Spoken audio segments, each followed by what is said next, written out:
ከቆምንበት ዛሬ እንቀጥላለን። ዛሬ የምናጠናው ማርቆስ ወንጌል ምዕራፍ 2 ከቁጥር 1 እስከ 12 ነው። ዛሬ አስገራሚ ርዕስ ነው የሰጠሁት። በጣም ደስ እያለኝ ነው የመጣሁት እና እንጸልያለን። አስቀድሞ እግዚአብሔር እንዲያስተምረን ቃሉን እንዲገልጥልን እንጸልያለን። አይንዬ ወደዚህ መታ ትጸልይልናለች።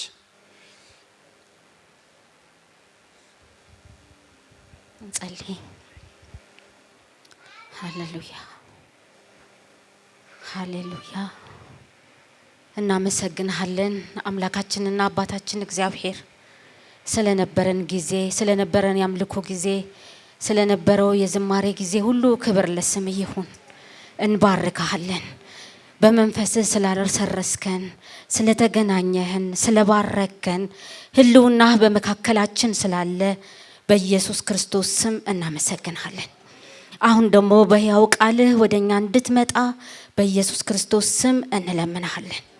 የእግዚአብሔር ድምጽ በኃይል ነው። የእግዚአብሔር ድምጽ በታላቅ ክብር ነው። የእግዚአብሔር ድምጽ ጫካን ይገልጣል ተብሎ እንደተጻፈ የሰማይ አምላክ እግዚአብሔር ሆይ ድምጽህ በኃይል ድምጽህ በታላቅ ክብር በኢየሱስ ክርስቶስ ስም በመካከላችን እንዲመጣ እንለምንሃለን። የሚያመጣውን ቃልን የሚያመጣውን ቄስን እንድትረዳው በኢየሱስ ክርስቶስ ስም በሱ በኩል አልፈ አንተ እንድትናገረን በጌታ በኢየሱስ ስም እንለምንሃለን። ሕያው መንፈስህ እንዲመራው፣ ሕያው መንፈስህ እንዲገልጽለት በኢየሱስ ክርስቶስ ስም በብርሃንህ ብርሃንን እንድታሳየን በኢየሱስ ክርስቶስ ስም እንለምንሃለን። አስተማሪው መንፈስህ፣ መካሪው መንፈስህ፣ መላሹ መንፈስህ፣ ወቃሹ መንፈስህ በመካከላችን በስልጣን እንዲመላለስ በኢየሱስ ክርስቶስ ስም እንጸልያለን። ጊዜውን ላንተ አሳልፈን ሰጠነ በጌታ በኢየሱስ ስም አሜን። ሻይንየን እግዚአብሔር ይባርክ። ዛሬ ማርቆስ ወንጌል ምዕራፍ 2 ከቁጥር 1 እስከ 12 በጌታችን በኢየሱስ ስም አነባለሁ። ከጥቂት ቀን በኋላ ወደ ቅፍርናሆም ደግሞ ገብቶ በቤት እንደሆነ ተሰማ። በደጅ ያለው ስፍራም እስኪጠባቸው ድረስ ብዙ ሰዎች ተሰበሰቡ። ቃሉንም ይነግራቸው ነበር። 4 ሰዎችም የተሸከሙትን ሽባ አመጡለት። ስለ ሕዝቡም ብዛት ወደ እርሱ ማቅረብ ቢያቅታቸው እርሱ ያለበትን የቤቱንም ጣራ አነሱ። ነድለውም ሽባው የተኛበትን አልጋ አወረዱ። ኢየሱስም እምነታቸውን አይቶ ሽባውን አንተ ልጅ ኃጢአት ተሰረየችልህ አለው። ከጻፎች አንዳንዶቹ በዚያ ተቀምጠው ነበር። በልባቸውም ይህ ሰው ስለምን እንደዚህ ያለ ስድብ ይናገራል? ከአንዱ ከእግዚአብሔር በቀር ኃጢአት ሊያስተሰርይ ማን ይችላል ብለው አሰቡ።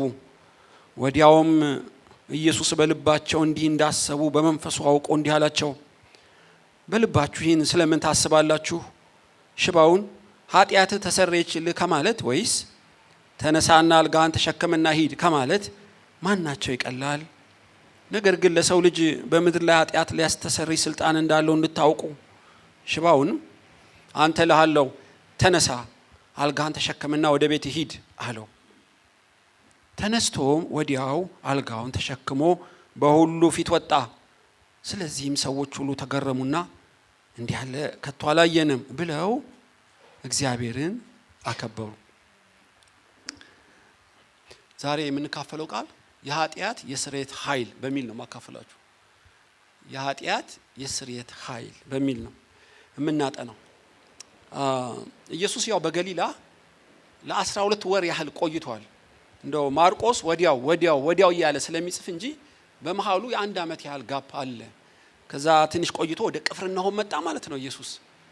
እና ስለ ቅፍርናሆም ታሪክ ከዚህ በፊት አጥንተናል። ምናልባት ይሄ አሁን የሆነበት የጴጥሮስ ቤት ነው። እንደገና በቅፍርናሆም ታውቃላችሁ፣ የጴጥሮስ ቤት ምሳ ብልቶታል። የጴጥሮስ የሚስቱ እናት ተፈውሳለች። እዛም ብዙ ሽባዎች ልዩ ልዩ ደዌ ያላቸው በምሽት ፈውሷል። ከ12 ወር በኋላ ድጋሚ መጣ እና ኢየሱስ ማረፊያውን ቦታ አልቀየረም። ትዝ ይላችኋል። ሂዱና ወንጌል ሁሉ ስበኩ፣ ከረጢትም አትያዙ፣ በትር ብቻ ይዛችሁ ሂዱ፣ ሰላም ለዚህ ቤት ይሁን በሉ፣ እዛም ቤት ተቀመጡ፣ ከቤትም ወደ ቤት አትተላለፉ። ዋናው ወንጌል ይሰራጭ እንጂ ምቾት ተኮር አትሁን፣ ሀብት ተኮር አትሁን፣ ያ ሰው ውጣ ካላለ በቀር ስፍራ አትቀይር ተልኮውን እስክትጨርስ ብሎ ለደቀ መዛሙርቱ አስተምሯቸዋል። ኢየሱስም ብዙ ጊዜ የጴጥሮስን ቤት ነው የተጠቀመው እና ቤቱ ኢየሱስ እንደመጣ ሲታሰብ ቤቱን ሁሉ ሞሉት። እንዲያውም በደጅ ያለው ስፍራ እስኪጠብ ድረስ ብዙ ሰዎች ተሰበሰቡ እና ኢየሱስ ኃይል ሆነለት ይላል። በተለይ ሉቃስ 5 ተመሳሳይ አድርጎ ጽፎታል። ሉቃስ 5:17 ኢየሱስም ኃይል ሆነለት እና ቃሉን ያስተምራቸው ጀመር ይላል። በደጅ ያለው እስኪጠብ ድረስ ብዙ ሰው ተሰበሰቡ፣ ቃሉንም ይናገራቸው ነበር እና ለመጣ ሁሉ ፈውስ ተኮር አይደለም ኢየሱስ ቃል ተኮር ነው። ለምን ተፈውሰው ድጋሚ ይሞታሉ። እንደምታውቁት የማይሞቱት ቃሉን አምነው ሲያምኑ የዘላለም ሕይወት እንዲያገኙ ነው የኢየሱስ ዋና ታርጌት። በርግጥ ስጋቸውን እየፈወሰ ከአጋንንትም ነፃ ያወጣቸዋል። ዋናው ግን ቃል እግዚአብሔርን በማመን የሚገኘውን ሰማያዊ ብጽና እንዲያገኙ ነው የኢየሱስ ኃይል የወረደበት እና በዚህ አጋጣሚ አንድ ሰው ይመጣል ማለት ነው።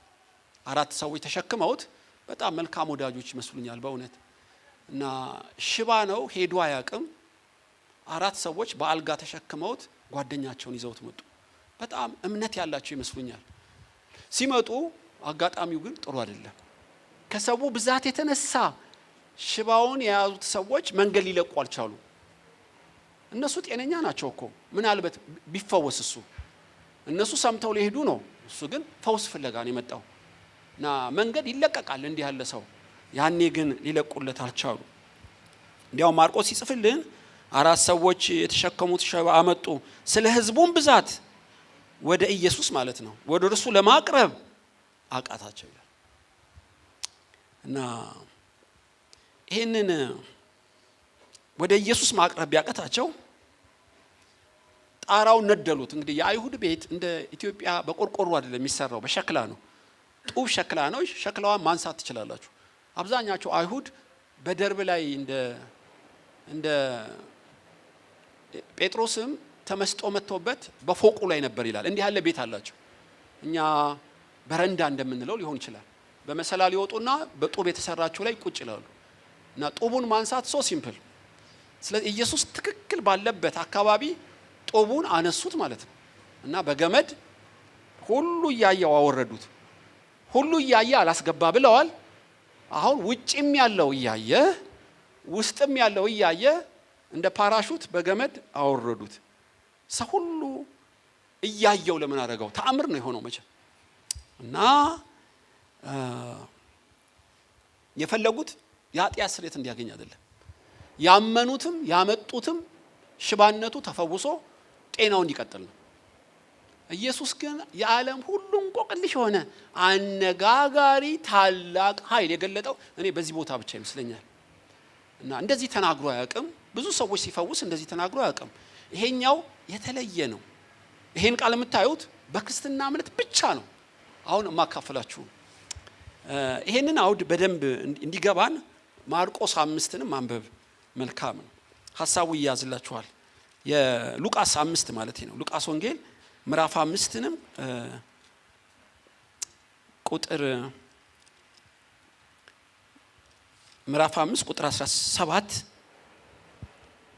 ሉቃስ ወንጌል ምዕራፍ 5 ቁጥር 17 አንድ ቀንም ያስተምር ነበር። ከገሊላ ከይሁዳ መንደሮች ሁሉ ከኢየሩሳሌም መጥተው የነበሩ ፈሪሳውያን የሕግ መምህራን ይቀመጡ ነበር። እርሱም እንዲፈውስ የጌታ ኃይል ሆነለት። አንድ ሽባ በአልጋ ተሸክመው አመጡ። አግብተውም በፊቱ ሊያኖሩት ይሹ ነበር። ስለ ሕዝቡም ብዛት እንዴት አድርገው እንዲያስገቡት ሲያቅታቸው ወደ ሰገነቱ ወጡ። የጣራውንም ጡብ አሳልፈው በመካከል በኢየሱስ ፊት ከናልጋው አወረዱት። እምነታቸውንም አይቶ አንተ ሰው ኃጢአት ተሰረየችልህ አለው። ጻፎችና ፈሪሳውያንም ይህ የሚሳደብ ማን ነው? ከአንዱ ከእግዚአብሔር በቀር ኃጢአት ሊያስተሰርይ ማን ይችላል? ብለው ያስቡ ጀመር። ኢየሱስም ሐሳባቸውን አውቆ መልሶ በልባችሁ ምን ታስባላችሁ? ኃጢአት ተሰረየችልህ ከማለት ወይስ ተነሳና ሂድ ከማለት ማናቸው ይቀላል? ነገር ግን በምድር ላይ ኃጢአት ሊያስተሰርይ ለሰው ልጅ ስልጣን እንዳለው እንድታውቁ ብሎ ሽባውን አንተ እልሃለሁ ተነሳ፣ አልጋን ተሸክምና ወደ ቤት ሂድ አለው። በዚያ ጊዜ በፊታቸው ተነሳ፣ ተኝቶበት የነበረውንም ተሸክሞ እግዚአብሔርን እያመሰገነ ወደ ቤቱ ሄደ። ሁሉም መገረም ያዛቸው።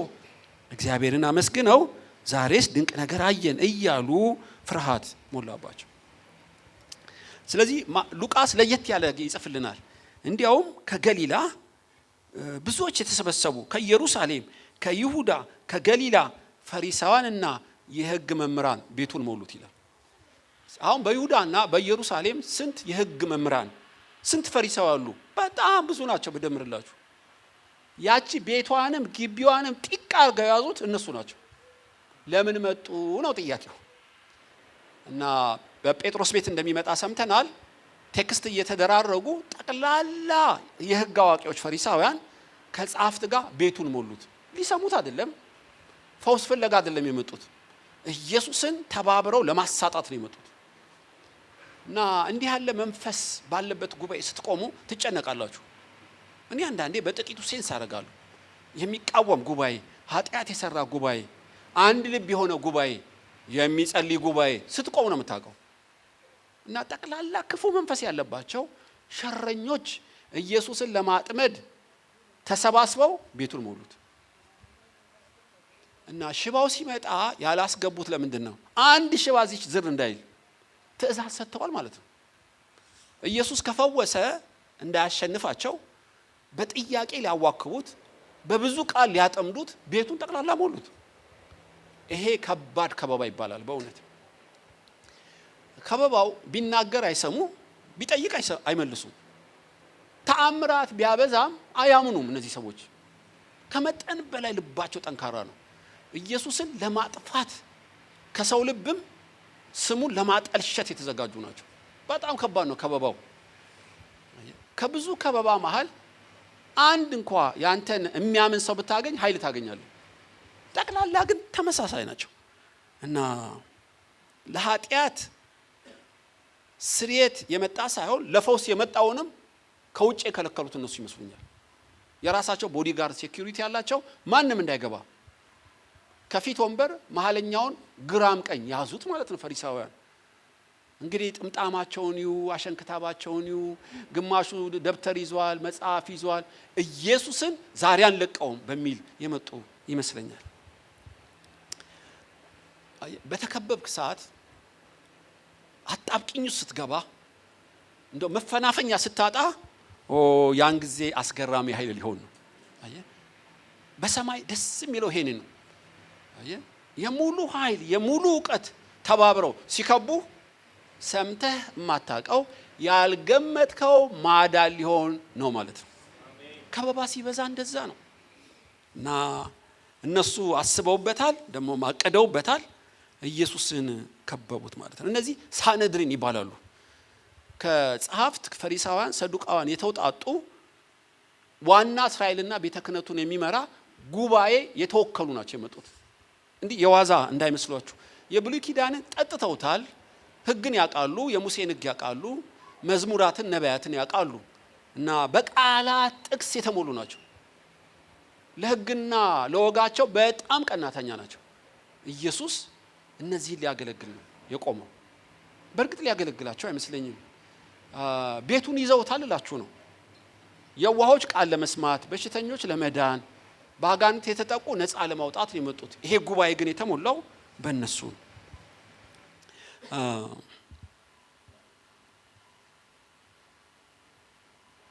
እና ውጩንም ሞሉት ነው የምላችሁ። በፈተና መንፈስ ይከብዳል። እንደዚህ ያለ ጳውሎስ አንዴ ተጨንቋል በቆሮንቶስ እና በሐዋርያት ሥራ 17:28 ላይ በአቴና ያሉ ፈላስፎች፣ ባለቅኔዎች እንዲያውም አሪዮስፋጎስ በተባለው ብዙ ምሁራን ፕሮፌሰሮች ከበውታል።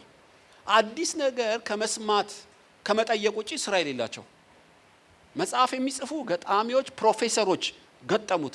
ጳውሎስም በመንቀጥቀጥ በፊታቸው ነበርኩ ይላል። ሄዳችሁ ብታነቡ በአንደኛ ቆሮንቶስ 2 ላይ ምዕራፍ 2 ቁጥር 2 በአቴና በመንቀጥቀጥ በድካም በብዙ ፍርሃት ነበርኩ። ለምን? ጠቅላላ የግሪክ መንፈስ የሞላቸው ከበቡት። በጥያቄ ያጣደፉት ጀመር። በውስጡ ፍርሃትና መንቀጥቀጥ እንደነበረ ታያላችሁ። እግዚአብሔር ዘመዳችን ነው የሚል አንድ ገጣሚ የጻፈው መጽሐፍ አንብቤያለሁ። እግዚአብሔር የሰው ዘመድ ነው? ጳውሎስ እንዴት ይሄን ተጠቀሰ ነው የምትሉት? እሱ እስትንፋስ ለሰው ሁሉ የሚሰጥ ከሆነ በጣዖት እንዴት መሰላችሁት? እግዚአብሔር ዘመዳችን ነው ብሎ የጻፈ ከእናንተ መሃል አንብቤያለሁ እያለ ትንሽ ፍርሃት እንዳለው ፍንጣቂ ነገር አይቼበታለሁ።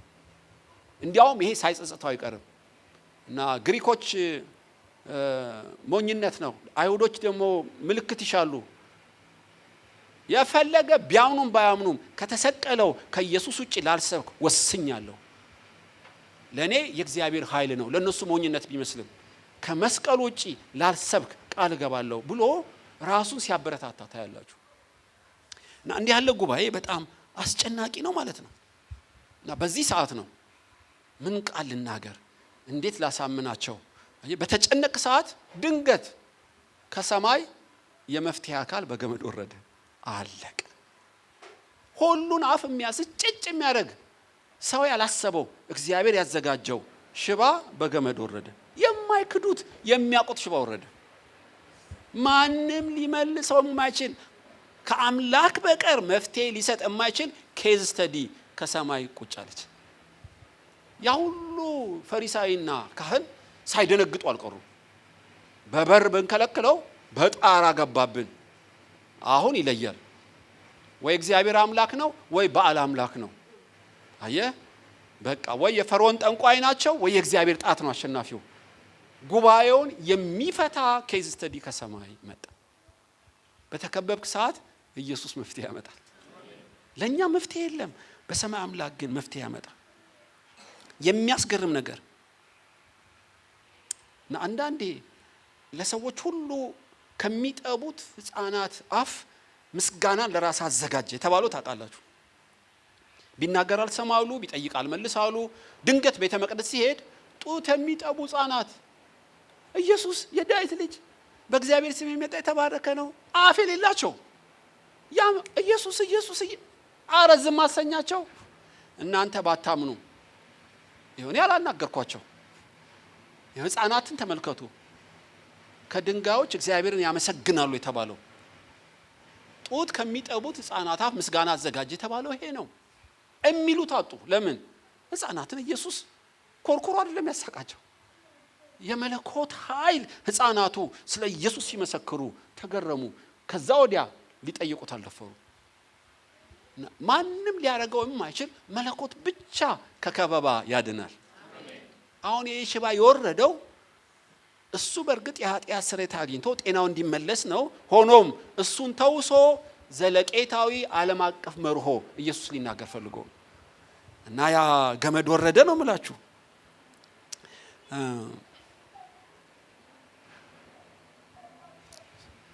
መልእክት አለኝ። ስትከበብ ተአምራት ተጠባበቅ። በዚህ ጉባኤ ጥሩ ነው ከበባው። ከኋላ ፈርዖን ነው፣ ከፊት ኤርትራ ባህር ነው፣ ማምለጫ የለህም። ይሄን ነው እግዚአብሔር የሚከብረው። ለትውልድ ሁሉ የሚነጋገር አዲስ የሚነገር የሚጻፍ ታሪክ እዚህ ቤት ያወጣል። ተከበሻል በብዙ ነገር፣ ማምለጫ የለህም። ታላቅ ነገር ሊሆን ነው ማለት ነው። እና ኢየሱስን ከበቡት ነው የምላችሁ። አብርሃም ሚስቱ ቆንጆ ስለነበረች እህቴ ነች አለ። አቤሜሌክም ወሰዳት። በወታደሮች የተከበበ ቤተ መንግስት ከተታት። ከቤተ መንግስትም መኝታ ቤቱ እልፍኙስ ከተታት። አብርሃም ሊያገኛት አይችልም። አየ ምንም አማራጭ ዘሎ መግባት ጮሆ ማዳንም አይችልም። አብርሃም ተከበበ፣ ሚስቱ ተከበበች። ነገር ግን አልፈራም። አብርሃምም ወደ እግዚአብሔር ይጸልይ ነበር ይላል። ትዝ ይላችኋል። እና ሌሊት በህልም መጥቶ የወሰድካት ሴት ባላላት ነብይ ነው፣ እየጸለየ ነው፣ መልሳለሁ። አስገራሚ ነው። በተከበበ ከተማ ምሕረቱን የሚያደርግ ኢየሱስ ይባረክ። በዚህ ጉባኤ ለአንድ ሰው በእውነት በፈሪሳይ ተከባሃል፣ በሰዱቃይ ተከባሃል፣ ማምለጫ የለህም፣ ሰማይ ምድሩ ዞሮብሃል፣ መድኃኒት ይሆናል። ይሄ ክፍል እኮ የሚያሳየን እሱ ነው። እና በብዙ መንገድ በኋላ መለስበታለሁ በእርግጥ ይሄን ክፍል። እና በቅፍርናሆም ኢየሱስ እያስተማራቸው እያሉ ድንገት በኃጢአት ምክንያት ይሁን አላቅም ሽባ ሰው መጣ ማለት ነው። ይማራሉ፣ ሰላም የላቸውም። ፈሪሳውያን ያገለግላሉ፣ አይረኩም። የዓለም ችግር እና በውስጣቸው እረፍት የለም፣ እርካታ የለም። አሸንክታባቸው በጣም ብዙ ነው፣ ሰላም ግን የላቸውም። አንድ መሰረታዊ ነገር ጎደላቸው። ዓለምም የጎደላት እሱን። አንድ ሐኪም እኔ እየሰበኩ ታለቅሳለች፣ በጣም ታለቅሳለች። ፕሮግራሙ ሲያልቅ ምን ሆነሽ ነው አልኳት። አይ ቄስ በኔ ቸልታ በኔ ስተት አንድ ሕፃን ሞተብኝ፣ ሁሌ ጸጸታለሁ አለች። መቼ ነው እንደዚህ ሆነው? የዛሬ ስንት ዓመት ገና እንደተመረኩ በቸልታ መድኃኒት በስተት ሰጥቸው ሁሌ ያለቅሳለሁ አለች። ሁሌ ታለቅሻለች? ሁሌ ያለቅሳለሁ አለች። ብዙ ሰው እንደዚህ ነው። አንድ ቀን አመንዝር ያለው፣ አንድ ቀን ሰው በእጄ ሞቷል፣ ክፉ ቃል ተናግሬ ያለው፣ ኦ ለዘላለም ይሸከሙታል፣ ኃይል የላቸውም፣ እድሜያቸው ብዙ ኃይላቸው ትንሽ፣ የተፈታ አምልኮ የተባረከ አይምሮ የላቸውም። ለምን? አሁን ማካፈላችሁ ነው። የኃጢአት ስርየትን ምስጢር አያውቁም እና በውስጣቸው የሚከሰስ የሚገላበጥ ነገር አለባቸው እና በጥረትና በስግደት በመጽዋዕትና በጸሎት እግዚአብሔርን ደስ ለማሰኘት ይጣጣራሉ። ይብሳል። ይገርማችኋል፣ እየባሰ ነው የሚመጣው። እንዲያው አሁን ኢየሱስ ዘላቂ መፍትሄ ሊሰጥ አንድ ሴናሪዮ አዘጋጀ ማለት ነው። ሽማግሌ ጸሐፍት፣ ህዝብ ሁሉ እየሰማ አንድ ሽባ በገመድ እግሩ ስር ቁጭ አለው። እንደዚህ ብሎ ያውቅም። እምነት አድኗል፣ ተፈወስ ነው ብዙዎችን የሚለው። እጁን ዳሰሰና ፈወሰው ነው የሚለው። የዚህ ሰው የተለየ ነው በእውነት። ወደ ኢየሱስ አመጡት። ጥሩ ነው ወደ ኢየሱስ መምጣት። እምነታቸው በስራ የተገለጠ ነው እና አላሳልፍ ሲሏቸው ወደ ቤት አልሄዱም።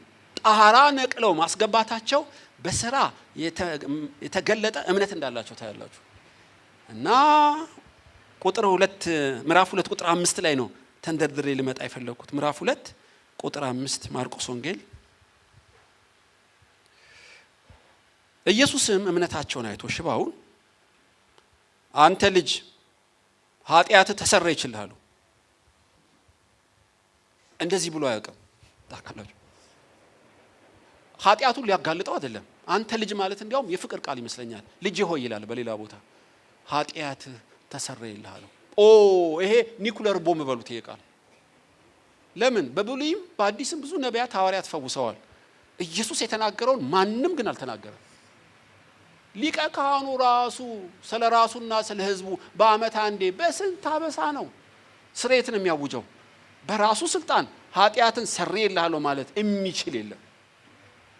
ያውቁታል። ከአንድ እግዚአብሔር በቀር ፈውስ መፈወስ ይችላሉ ነቢያት፣ ትንቢት መናገር ይችላሉ በእግዚአብሔር ጸጋ። ኃጢአት መሰረይ ከአምላክ በቀር የሚችል የለም። በብሉይና በአዲስ የተዘጋ ነው ይሄ ነገር እና ኢየሱስ አነጋጋሪ ነገር ሆን ብሎ ተናገረ። አንተ ልጅ ኃጢአትህ ተሰረየልህ አለው። አሁን ማጉረምረም ጀመሩ። አረ ስድብ አሉ። ይሄማ አምላክን መሳደብ ነው፣ እግዚአብሔርን መናቅ ነው። እንዲያውም በድንጋይ ያስወግራል ይሄ ንግግር። ከአንድ አምላክ በቀር ኃጢአትን ሊያሰርይ ማን ይችላል? ማን ሊል ነው? ትክክል እኮ ናቸው 100%። ከአንድ እግዚአብሔር በቀር ኃጢአትን ሊያሰርይ ማንም የለም። ኢየሱስ እግዚአብሔር መሆኑን አለማወቃቸው እና አነጋጋሪ ነገር ሆነ ማለት ነው። ልጄ ሆይ ኃጢአት ተሰረየልህ አለው። ያስቀደመው ስጋዊ ፈውሱን አይደለም። ለምን? በስጋ ቢፈውሰው ተመልሶ ይሞታል፣ ሞቷልም። ግን ነፍሱ ድና እንድትቀር የኃጢአት ስርየት እንደሚያስፈልገው በይፋ ቀዳሚና በላጩን ቁጭ አደረገው ጌታ። በጣም ጥሩ። ኃጢአት ለመሰረይ የሚችል አንድ አምላክ ነው። ኃጢአት ማሰረይህን በምንድን ነው የምናውቀው? እሺ፣ የሰው ልጅ ኃጢአት ማስተሰረይ ይችል ዘንድ ስልጣን እንዳለው ታውቁ ዘንድ ተነስ፣ አልጋህን ተሸከምና ሂድ አለው። ባይሆን አይሆንም ነበር። እግዚአብሔርን መዳፈር ነው፣ የእግዚአብሔርን ስልጣን መያዝ ነው። አምላክ ካልሆነ ሽባው ሊፈወስ አይችልም። ትዝ ይላችኋል ኤልያስ፣ እናንተ ብዙ ስለሆናችሁ 400 800 በሬ ረዱ፣ ከሰማይ እሳት መስዋዕቱን የሚበላ እሱ አምላክ ይሁን። በጣም ጥሩ አለ ህዝቡ። እነሱም ይሻሉ። ባሎይ ስማን፣ አጋንንቶች እሳት ማውረድ አይችሉም? ይችላሉ። በሙሴ ሰዓት እኮ በትሩን እባብ አድርገዋል። ውሃውን ወደ ደም ቀይረዋል። ነገር ግን ኤልያስ አስሯቸዋል ማለት ነው። አንድም አጋንንት ተአምር ማድረግ እንዳይችል ታስረዋል ማለት ነው። አይ አምላካችሁ እንቅልፍ ይዞት ይሆናል፣ ጎረቤት ሄዶ ይሆናል፣ ጮሁ እንጂ በቢላ ራሳቸውን እየወጉ በአሎይ ስማን እያሉ ያንሸባሽቡ ነበር። ታውቃላችሁ፣ ያሸበሽቡ ነበር።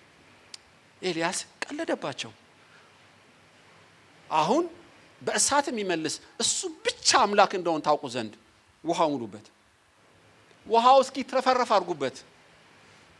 የአብርሃም የይስሐቅ ያዕቆብ አምላክ አንተ ብቻ አምላክ መሆን ዛሬ ይታወቅ። እሳቱ ውሃውንና እንጨቱን አፈሩና ድንጋዩን ላሰው ይላል። እርሱ አምላክ ነው፣ እርሱ አምላክ ነው ብለው ለእግዚአብሔር ሰገዱ። 480 የሐሰት ነቢያት በቂሶን ወንዝ አሳረዳቸው። ትዝ ይላችኋል። አሁን በአዲስ ኪዳን እንደዚህ የሚታረድ እግዚአብሔር የሚበቀለው ሰው ባይኖርም የሰውን አእምሮ ሁሉ የያዘ አንድ ትልቅ መጋረጃ አለ። ኢየሱስ ብቻ የኃጢአት ስርየት እንደሚሰጥ የሰው ልጆች ነፃነት እሱ ጋር እንዳለ ያውቁ ዘንድ ኃጢአትህ ተሰረየልሃል። ታውቃላችሁ፣ የትኛውም እምነት በእምነት ኃጢአትን ማስተሰረይ የሚችል የለም በምድር ላይ። በስግደት ነው፣ በጸሎት ነው፣ ለድሆች በመመጽወት ነው። በሙሉ የተቃኘው እንደዛ ነው። በእምነት ብቻ የኃጢአት መጋረጃ የሚቀደደው በክርስቶስ ብቻ ነው። አንተ ልጅ እልሃለሁ ኃጢአትህ ተሰረየ። ቀላል ቃል አይምሰላችሁ።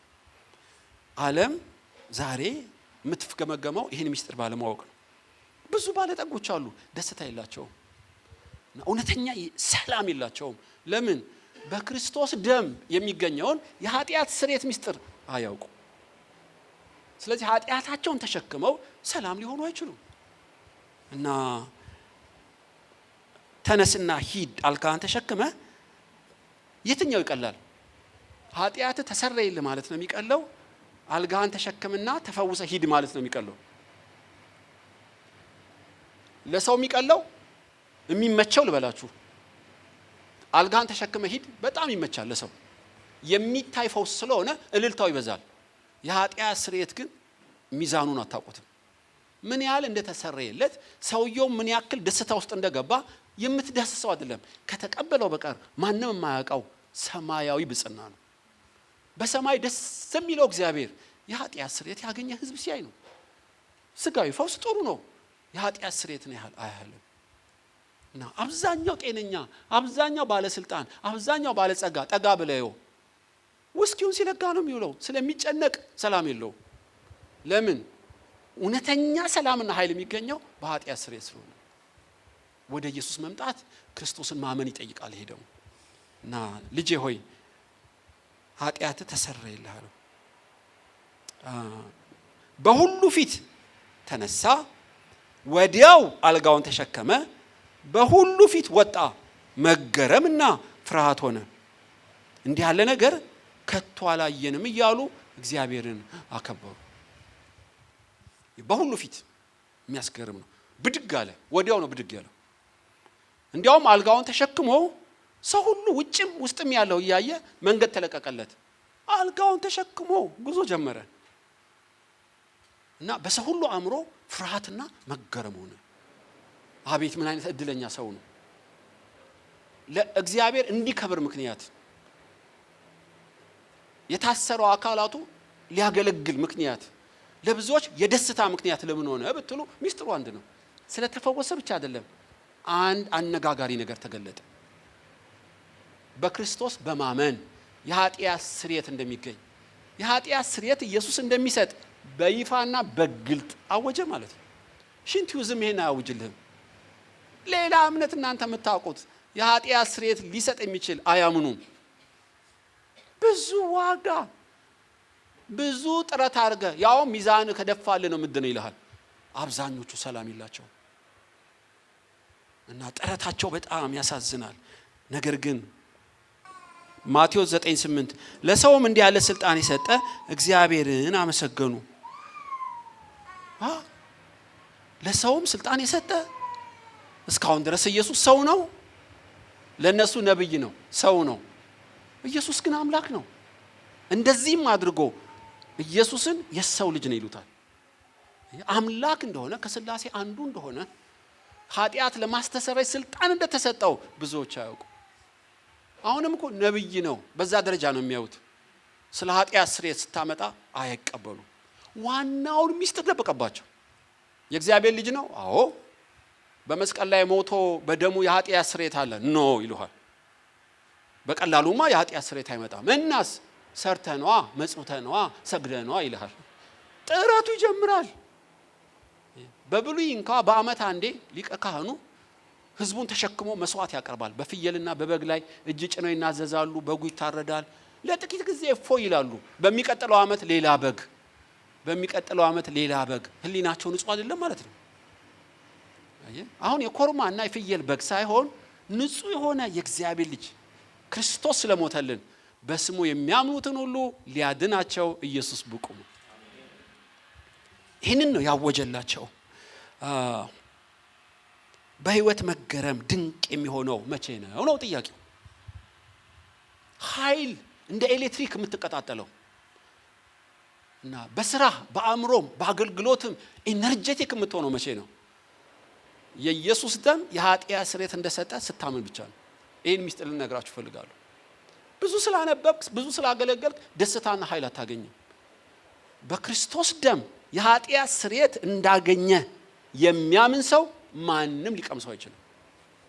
አእምሮ የተባረከ ነው፣ ጊዜውም ደግሞ ፍሬያማ ነው የሚሆነው። ታውቃላችሁ ብዙ ኢትዮጵያ ውስጥ ጦርነት አለ። አዝናለሁ ሁሌ በእውነት ብዙ ታላላቅ ኃያላን ሰዎች እንድድሚያቸው አይደለም። ጠጋ ብለህ ስካን ስታደርገው የኃጢአት ክስ አለባቸው። በኃጢአት የሚከሰሰው ሽባ ነው። ይሄ ሰውዬ እኮ ሽባ ነው። በእርግጥ ግን በእግሩ እየሄደ መንፈሳዊ ሽባ የሆነ ሰው ብዙ ነው እና ብዙ ያነባል፣ ኃይል የለውም። እድሜው ረጅም ነው፣ ፍሬ የለውም። ለምን? ውስጡ የሚከሰስበት የተኮማተረበት ነገር አለ። ኢየሱስ በደሙ ይቅር እንዳላለው እማያምን ማለት ነው። በኃጢአት የክርስቶስ ደም ከኃጢአት ሁሉ እንደሚያድን የማያምን ሰው፣ እንደዛ ያለ ሽባ ሰው የለም። ሰይጣን እንደ ጌሾ ነው የሚወቅጠው። ይጨነቃል ያ ሰው፣ እግዚአብሔርን ለማስደሰት ይጣጣራል። በእምነት ከሚገኘው ጽድቅ ይልቅ የራሱን ስራ ይጀምራል። ዳዊት ምን አለ? መልካም አድርገው ስራቸው ብዙ የሆነ የተመሰገኑ ናቸው አለ እንዴ? አይደለም ይላል ሮሜ ላይ። ኃጢአት አድርጎ የተሰረየለት ሰው ብፁዕ ነው ያለው። ስራ ለሚሰራው ደሞዝ እንጂ ጸጋ አይደለም። ለማይሰራ ነገር ግን በእምነት ለሚቀበል ሰው እምነቱ ጽድቆን ይቆጠርለታል። እና ይህን ሰው ምንም ሲሰራ አታዩትም። ልጄ ሆይ ኃጢአትህ ተሰረየልህ። ብዙ ፈሪሳውያን እንዴት ሊሆን ይችላል? አየህ፣ ስለተናገረ እኮ አይደለም ኢየሱስ። የሰውየውን ኃጢአት እሱ ተሸከመው፣ የእሱን ጸጋ ለሰው ሰጠው፣ ተላለፈ ማለት ነው። ኃጢአታቸውን ሁሉ ሰብስበው የኛንም በመስቀል ላይ ዋጋ ስለሚከፍል በዛ ማንነቱ ነው የኃጢአት ስርየት የሰጠው። ደም ሳይፈስ ስርየት ስለሌለ ነው። ሰውየውን እንዴት ነፃ ወጣው? የሱን በደል እሱ ስለተሸከመ ነው። በደላችንን ተሸከመ ደቀቀ የተባለው ኢሳይያስ የተናገሩ ያ ነው። ይሄ ሚስጥር ለፈሪሳውያን ሊገባቸው አይችልም። ብዙ ሽባነት፣ ብዙ አቅም ማጣት፣ ብዙ ለቅሶ ወገኖች ሆይ ለምንድን ነው? የኢየሱስ ደምን የኃጢአት ስርየት እንደሚሰጥ አለማወቅ ነው። ብዙ እርካታ ማጣት።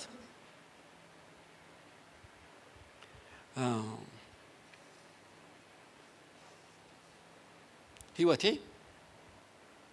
ፍቅርና ሰላም ኃይል እንዴት ያመነጫል?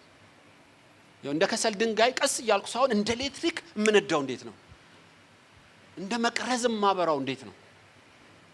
ይህን በምዕራፍ 7 ቁጥር 36 ላይ በነግራችሁ ደስ ይለኛል። በእውነት ለብዙዎች መገረም እንድንሆን አስደናቂ ኃይል በእኛ እንዲገለጥ ከፈለግን ዛሬ ማካፈላችሁ በጣም ደስ እያለኝ።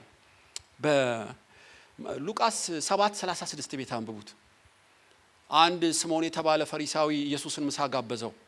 ምሳ መጋበዝ ብዙ ወጪ ይጠይቃል እና ፈሪሳዊ ነው፣ በስሙም ስምዖን ይባላል። እና አያሌ ሰዎች ቤቱ ጠራ፣ ምግብ አቀረበለት፣ ቤቱን ከፈተለት፣ ገንዘቡን ባጀተለት፣ ጊዜውንም ሰዋለት ማለት ነው። ነገር ግን ደስተኛ አይደለም። ይሄን ሁሉ አገልግሎ ስምዖን የደነዘዘ ልብ ነው ያለው። ይሄንን ሳነብ ነው የምታዩት። እና ገንዘቡን ኢንቨስት አድርጎ ኢየሱስን አክብሮትም ኃይል እንደሌለው ላካፍላችሁ ፈልጋለሁ። ነፍስ ውስጥ የሚቀጣጠል ኃይል የለውም ሰውየው። ዕውቀት አለው ግን ቁጥብ ነው። ልዘምር ይላል መቀጣጠል ውስጥ የለም። ልስበክ ይላል ድርቅ ነው የሚልበት። ኢየሱስን ይጋብዘዋል፣ ቤት ውስጥ ብርሃን የለም እና ስምዖን ግራ ገብቶታል። ተራ ነገር እንኳን ማድረግ አይችልም። ኢየሱስ ሲመጣ ጉንጩን መሳም እንኳን አቅም የለውም። ውሃ ማቅረብ ለእግሩ እንኳን ውሃ አላቀረበም። ዘይት ሊሰጠው እንኳን አልቻለም።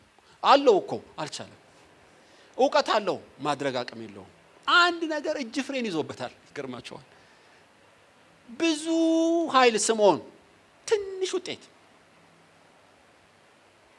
ለምን? ሚስጥሩ አንድ ነው፣ ኢየሱስ የገለጠለት። በኖራ የተለሰነ የመቃብር ቤት በሉት። ከውጭ ስታዩት ያምራል፣ ውስጡ ግን ሁከት አለ። ረፍት የለውም፣ ሰላም የለውም፣ ኃይል የለውም፣ ውዝግብ ውስጥ ነው። አንድ መሰረታዊ ነገር ስተዋል። ኢየሱስ በቤቱ አለ፣ ሰላም ግን የለውም። አታውኑ። እና አንዲት በከተማ የታወቀች ሴተኛ አዳሪ ሴት ድንገት ከቻለች። በከተማ የታወቀች ኃጢአተኛ ይላታል ሉቃስ 7:37። ከተማ ያወቃት ነው የምላችሁ። ጸጉሯን አርዝማ ቅባት ተቀብታ እንደ ቺቺኒያ ላይ ሹር ጉድ ምትል አጭር ቀሚስ ምትለብስ ሁሉም ያውቋት ማለት ነው። ድንገት ሰተት ብላ ገባች። ሴተኛ አዳሪ። ፈሪሳውያን ሁሉ ባሉበት ከጤፍ አልቆጠረቻቸውም። ቀጥታ ተንደርድራ ኢየሱስ እግር ላይ ቁጭ፣ ሽቶ አፍስሳ በእንባዋ ጸጉሩን ማበስ ጀመረች። በፈሪሳዊ ፊት ወንድን በጸጉር ማበስ ማለት በድንጋይ መወገር ማለት ነው። ጉዳዩ አይደለም። ጥምጥም ጠምጥመው አሸንክታ ባርቀው ምን ያሉም አልመሰላትም። በእውነት ሄዳችሁ እንደ ፊልም ብታዩት ትገረማላችሁ። እና በአደባባይ በፈሪሳዊ ፊት በጸጉሯ እግር ማበስ በጣም ለሴት ልጅ አይሆንም፣ ለአይሁዳዊማ የማይሞከር ነው። በፈሪሳዊ ፊትማ እማታስበው ነው ጨርሶ። እና ያደረገችውን ይሁ በጣም ኃይለኛ ኢነርጂ አላት ማለት ነው ሴትዮዋ። እና በልቡ አሰበ ስምዖን፣ ይሄ ሰው ነቢይ ቢሆን ኖሮ እግሩን የምትስመው ከተማ ያወቃት ወንበዴ መሆኗን ባወቀ ነበር። አየህ ስምዖን፣ የምነግርህ ነገር አለኝ። ጌታ ሆይ ተናገር። አንድ አበዳሪ ሁለት ተበዳሪዎች ነበሩት እና ለአንዱ ይሄን ያክል፣ ለአንደኛው ይሄን ያክል። ለአንዱ ብዙ ነው የተተወለት፣ ለአንዱ ትንሽ ነው። አብልጦ የሚወድ ማን ይመስልሃል? ብዙ የተተወለት ይመስለኛል። ጌታ ሆይ ጌታ ሆይ ይለዋል። በልቡስ እኔም ብሎ ነብይ ይለዋል። የተበጠበጠ ነው ማለት ነው ሰውየው። መልካም ተናግረሃል ስምዖን። ዛሬ አንድ ሚስጥር ልግለጥልህ። ብዙ የተሰረየለት ብዙ ይወዳል። ጥቂት የተሰረየለት ጥቂት ይወዳል። ምን ማለት ነው? ኃጢአት ጥቂት ነው፣ ጥቂት ነው የተሰረየልህ ማለት አይደለም። ብዙ ኃጢአት እንደተሰረየልህ አታምንም። ጥቂት እንደተሰረየልህ ነው የሚመስልህ። በሳምንት 2 ጾማለሁ፣ እንደዚህ ኃጢአተኛ ሰው አይደለሁም፣ ራሴን እጠብቃለሁ እያልክ የራስህ ጽድቅ ገንብተሃል። ሰላም የሌለው ለዚህ ነው። እቺ ሴት ግን ያት በእርግጥ ከተማ ያወቃት አመንዝራ ነች። ብዙ ኃጢአት አለባት፣ ግን ካንተ በላይ የተቀጣጠለች አምላኪ መሆኗን ልንገርህ። የጉልበቷ ምንጭ ልንገርህ፣ ብዙ ኃጢአቷ እንደተሰረየላት ስላመነች ነው። አንተስ አታምንም። እኔ እኮ ለአንተም ለሷም እኩል ነኝ። አንተ የኃጢአት ስርየት ባገኘው ላይ አይደለም መሰረትህ፣ በእውቀት ነው፣ አስራት በመስጠት ነው አይደለም፣ በማገልገል ነው የምትመካው። እሷስ የኃጢአት ስርየት እንዳገኘች አመነች። ያው እንደ እብድም ያደርጋት እሱ ነው። ብዙ እንደተሰረየለት የሚያምን ሰው በቃ ይኸውልህ እንደ ኤሌክትሪክ እንደነካው ሰው ነው የምትሆነው። ጥቂት እንደተሰረየልህ ብዙ በአንተ ጽድቅ የኖርክ ትመስላለህ፣ ኃይል የለህም። ሚስጥሩ እሱ ነው አለው። ብዙ ኃጢአቷ ምን አላት? ልጄ ሆይ ኃጢአትሽ ተሰርዮልሻል ብሎ አላቆመም። በሰላም ሂጂ አላት። እምነትሽ አድኖሻል። ከዚህ በኋላ ሰላም እንደ ወንዝ ነው የሚፈልቀው። ለምን? እንደ ተሰረየልሽ ስላመንሽ ነው። የኢየሱስ ደም ከኃጢአትሽ እንዳነጻልሽ ስለገባሽ ነው። ሰላምሽ አይወሰድም ይጃላት።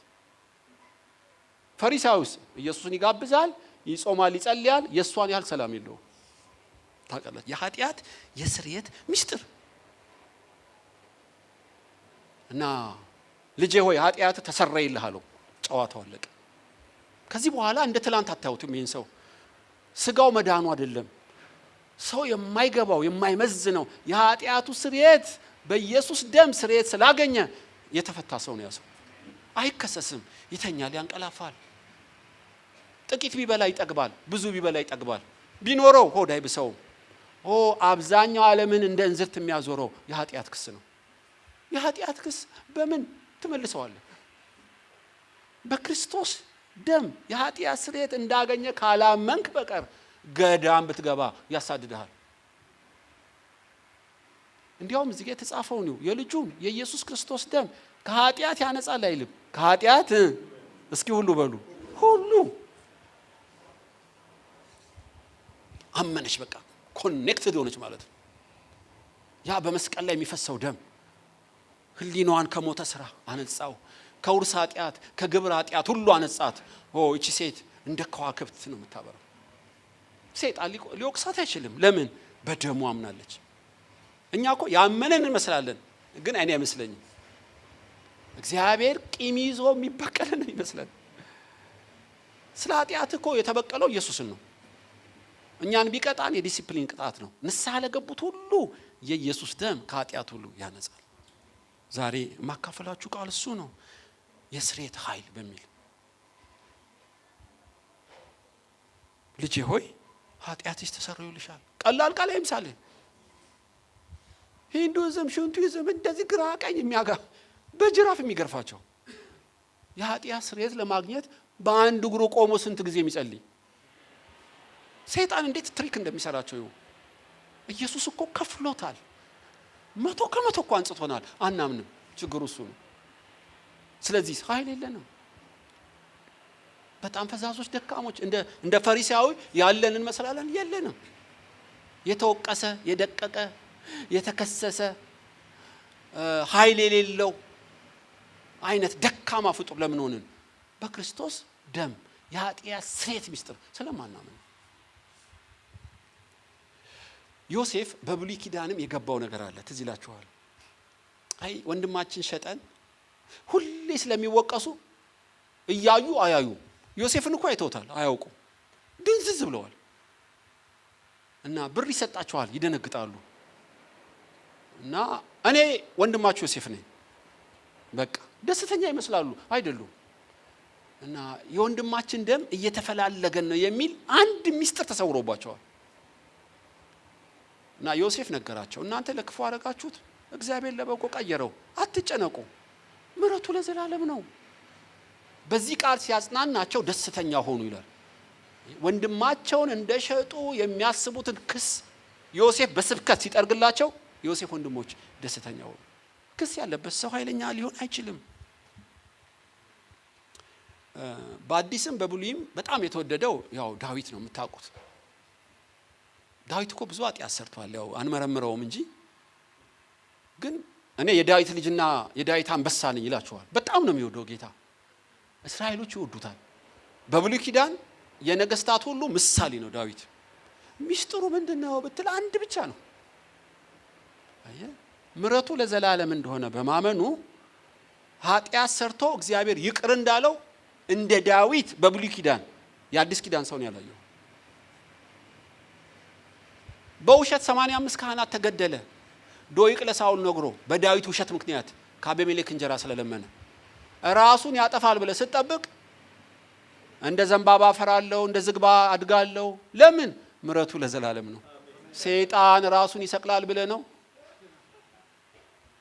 መርዝ ይጠጣል ብለ ነው አገልግሎት ያቆማል ብለ ነው አቀባቴ ይቀጥላል ዳዊት አበደን ነው የምትሉት አላበድኩም ብራዘር ድሮም የተመካውት በምሕረቱ አሁንም ያለውት በምሕረቱ እቀጥላለሁ ዋሽቶ 80,000 ሰዎች አስጨርሷል ዳዊት ወታደር ቆጥሮ ነው የምላችሁ 80,000 ሰው ነው የረፈረፈው ይመስለኛል መልአኩ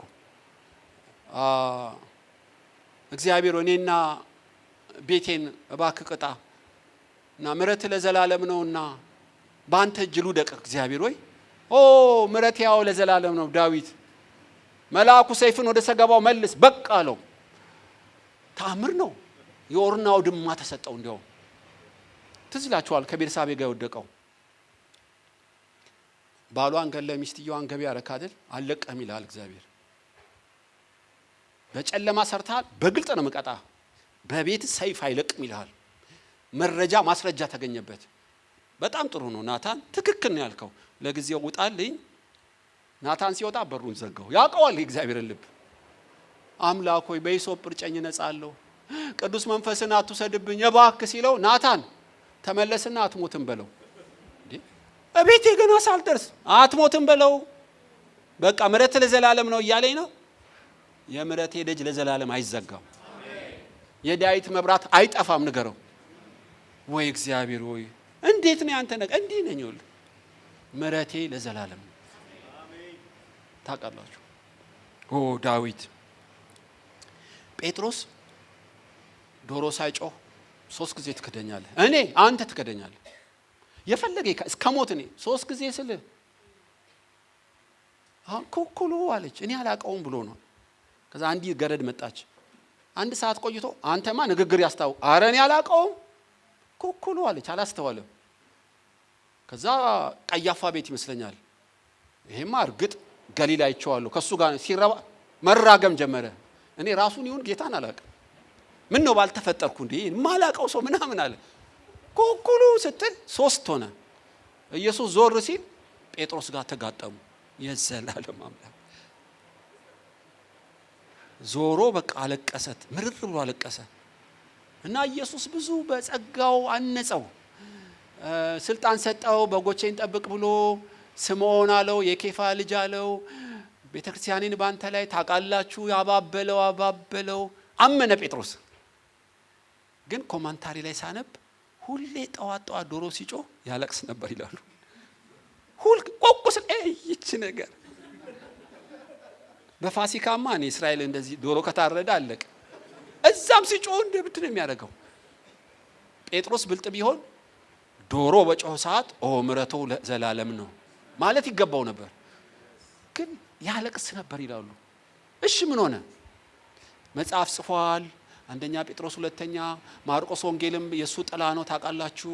ሮም ተዘቅዝቆ ተሰቅሏል። ሆኖም እንደ ጳውሎስ ግን ኃይለኛ አይደለም። ጳውሎስ የተከለው ቸርች የጻፈው 14 መጽሐፍ 3ኛው ሰማይ ተነጥቆላችኋል። ኃይለኛ ነው። ለምን ጴጥሮስ ቀዳሚ ሆኖ ከጳውሎስ አነሰላሉ? አይ ያለቃቅሳል ማለት ነው። እኔ አረባም 3 ሸምጥጫለሁ እንደው ሞቴ በፈጠነልኝ እያለ ራሱን በራሱ ይቅር አላለም ይመስለኛል። አልተጻፈም ግን ይመስለኛል በእውነት። አይ ያቺ ዶሮ ለበጎ ስትሆን ተረጎማት። ሰይጣን ደግሞ ሰውና አሁን አንተ 3 ዓመት ተኩል ፈውስ የበላ ሸምጥጠ ደግሞ ድንግጥ ይላል ማለት ነው። ትዝ ይላችኋል ሉተር እንግሊዘኛን ወደ ጀርመንኛ የተረጎመ ሰው ነው፣ መጽሐፍ ቅዱስን ማለት ነው። እና በላባ ያጠቀሰ ወደ ጀርመንኛ ሲተረጉም ሰይጣን ተገለጠለት ይላሉ። እንዲህ በአካል አሁን አንተ ቄስ ነህ እንዴት ያን ቀን እንዲህ አላረክም? ቆቆቆ ልጻፈው ያልከኝን ሁሉ እሺ ጠቅላላ ንገረኝ ያረኩትን አላሉ። መጋቢት 5 እንዲህ አላረክም? መጋቢት 9 ጠቅላላ እውነት ነው አለው። እና ይሄን ሁሉ አድርጋ አንተ አሁን ቄስ ነህ ሲለው በኢየሱስ ደም ኃጢአት ሁሉ ታጥቧል ብሎ ወረወረው ቀለሙ ግድግዳ ላይ ተረጨ። መንፈስ ስለሆነ እስከዛሬ ይጎበኛል ይላሉ። በእርግጥ እኔ አላየሁትም። በኢየሱስ ደም ተሰርዮልኛል ማለት አልችሉም። መጋቢታን 9 ሰዓት ያረካው ድንግጥ፣ ሰኔ 1 ድንግጥ፣ ሙሙት ብለናል። ተሰርዮልሃል እኮ ተከፍሎልሃል እኮ ተጠርቆ ተወግዶልሃል እኮ። ከሳሻችን ይውደቅ። አሜን። መንፈስ ቅዱስ የሚወቅሰን ንስሐ እስክንገባ ነው። ንስሐ ከገባ በኋላስ አርነትን ማወጅ ነው። አርነትን ማወጅ ነው። ወገኖች ሆይ የብዙዎች መታሰር ሚስጥር ይቅርታ እንደተባሉ አለማወቅ ይመስለኛል። ሮሜ 3:24 ኢየሱስ ፈጸመው እኮ። ዕብራውያን 9:7 የቀደመውን ኃጢአት አስወገደው። ከአሮን ይልቅ የሚሻል ሊቀ ካህን አንዴና ለዘላለም ይቅር አለን። ስሙ የተባረከ ይሁን። በእውነት በእግዚአብሔር ፊት 100% ጻድቃን አደረገን። በእምነት እኮ ነው የጸደቀው። 100% የኛን ኃጢአት ወሰደ፣ የሱን ጽድቅ ሰጠን። አለቀ። ችግሩ ታምነዋለህ ሆይ ነው።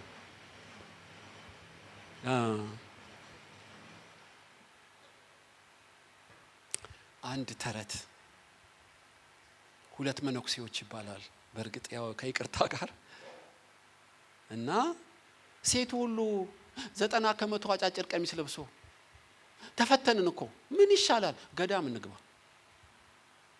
እሺ እንግባ፣ ሴት ማናይበት ገዳም ብለው ወደ ገዳም ሲሄዱ ወንዝ ሞልቶባት አንድ ሴት ቁጭ ብላለች። አንዱ መነኩሴ ምን ሆነሽ ነው አላት። አረ ለልጆቼ ሞት መስራት አቃተኝ፣ እንደው ወንዙ ማን ያጉድልልኝ፣ የሚያሻግረኝ አጣው አለችው። አረ ችግር የለው እኔ አዝልሻለሁ አላት። አዝሎ አሻገራት። ከዛ ወደ ቤቷ ሄደች። ከዛ ሁለቱ መነኩሴዎች ገዳም ገቡ። ከ20 ዓመት በኋላ ሴቷን ያልተሸከመው ሰው ጨዋታ ጀመረ። አንተ ግን የምትረባ ሰው አይደለህም። ሴት እንዳናይ ብንል አዘልካት እኮ። መቼ? የዛሬ 20 ዓመት ትዝ አይልህም? ልክ ነህ አዘልኳት። እኔ እኮ ግን ያዘልኳት ወንዙን ለማሻገር ነው። 20 ዓመት ሙሉ አንተ በልብ አዝላታል። ምን አይነት ጉደኛ ነህ እያሉ እዛ የተረት መጽሐፍ ላይ ያወራው። ኢየሱስ እኮ ይቅር ካለን ያኔ ንስሐ የገባለት ነው። አሁን 10 ብታለቅስ እንባ የኃጢአት ስርየት አያመጣም። ወደ ንስሐ ይመራል እንጂ የኃጢአት ስርየት የሚሰጥ ደሙ ነው። ተሰርዮልሃል እኮ፣ ይቅር ተብለሃል እኮ። እኔ አንድ ሰው ቤት ድንገት ስገባ ሶፋ ስር እንደ ዶሮ ገብቶ ይጸልያል ጥቅልል ብሎ። ምን ሆነ ነው እዛ ውስጥ የገባው ስለው ይቅር እንዲለኝ ነው አለ። ይቅር እንዲል እንዲ መጠቅለል አለብህ እንዴ? በጣም የሚገርም ነው። አንዳንዱ በጉልበቱ የሚያደርገውን የሚሳለውን ብታው በጣም ነው የምታዝኑት። በእውነት ተከፈለ እኮ አለቀ።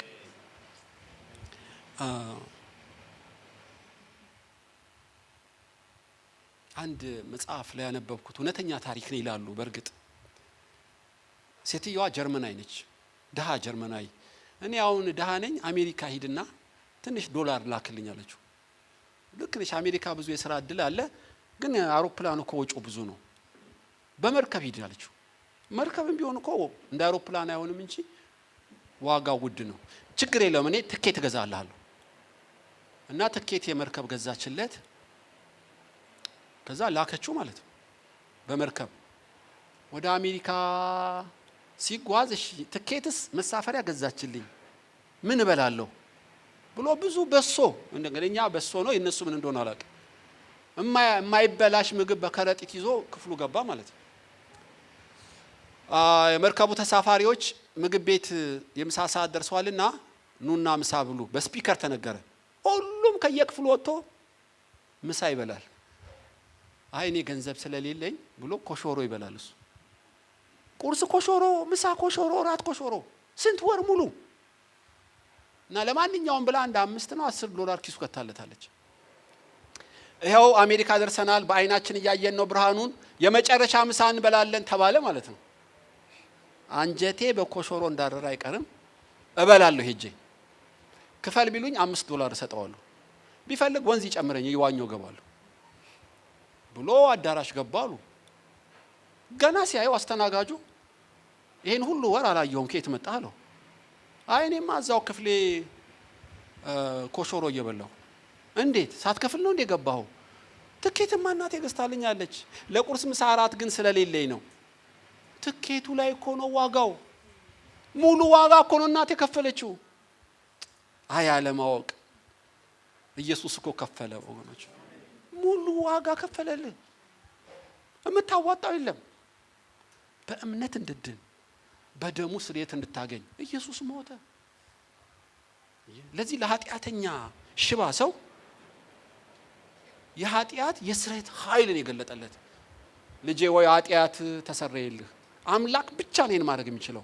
በእርግጥ ኢየሱስ አምላክ ነው፣ ከሥላሴ አንዱ ነው። እና ወደ ምድር የመጣው ለምንድን ነው? የኃጢአት ስርየት ለመስጠት ነው። እኔ በእውነት ይሄን ለምትሰሙ በእግዚአብሔር ፊት በሥራ ለመጽደቅ ለምትፈልጉ ሰላም አታገኙም። በክርስቶስ ደም መስቀል ላይ በፈሰሰው በማመን ብቻ የኃጢአት ስርየት ይገኛል። አሜን ትላላችሁ? አሜን። ከዚህ የበለጠ የምስራች ምንድን ነው? ይሄን ስናምን ምን እንሆናለን? ምስጋና ይሆናል። ሽባነታችን፣ መንፈሳዊ ሽባነታችን ይቀራል። ማገልገል ትጀምራለህ፣ መሳቅ ትጀምራለህ። እንደ ንስር ኃይል ይታደሳል። ሰይጣን ሊከስ አይችልም። ደሙ ነጽቻለሁ ትለዋለህ። አይችልም፣ አይቋቋምህም። ብዙዎች እንደዚህ አይደሉም። ልጁን ኢየሱስን ይላከልን የኃጢአት ስርየት የሆነልን እግዚአብሔር የተባረከ ይሁን በእውነት።